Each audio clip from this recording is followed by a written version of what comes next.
Bolsover Castle and Charles I.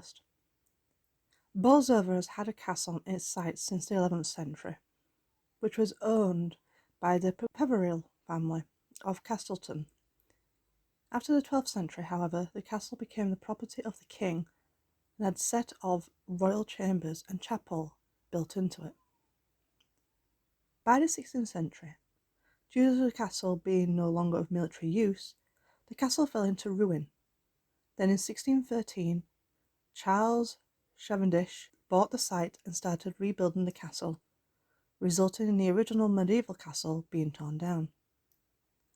Construction of the site finished in 1617, and the Little Castle was now the comfortable home of the Cavendish family.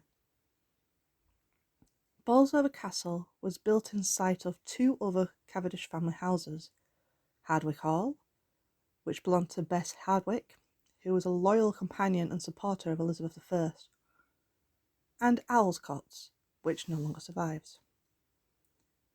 Charles's son William Cavendish inherited the Cavendish properties.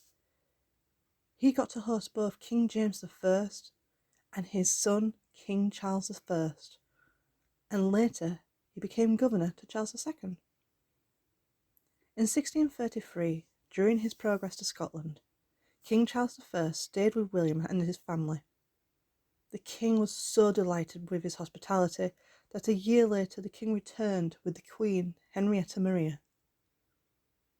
On the 30th of July, 1634, William invited all the gentry of the country to attend a royal entertainment at Bolsover, with lavish feasting which cost William around £14,000.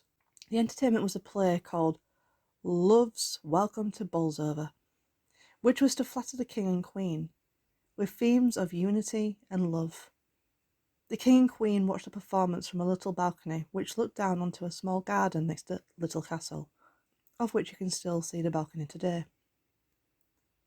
Before the king arrived, however, William received a letter on the 30th of July informing him that a riot of lead miners had formed, and they were marching on Bolsover with a list of grievances they wished to present to the king.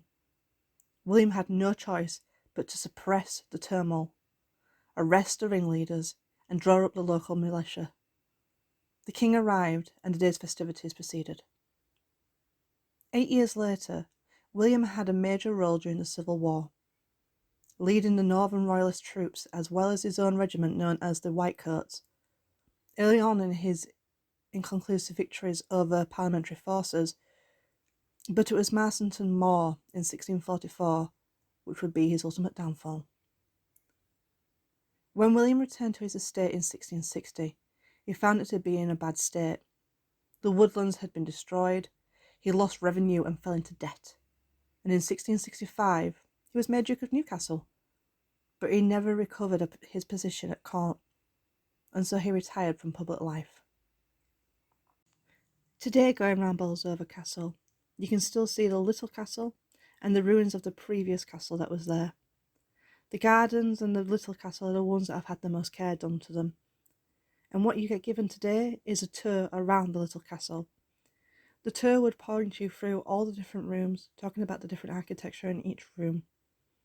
They even focus on the bedroom which King Charles I and Henrietta stayed in, including the little balcony, and you can also see the lovely artwork and panelling in the little library.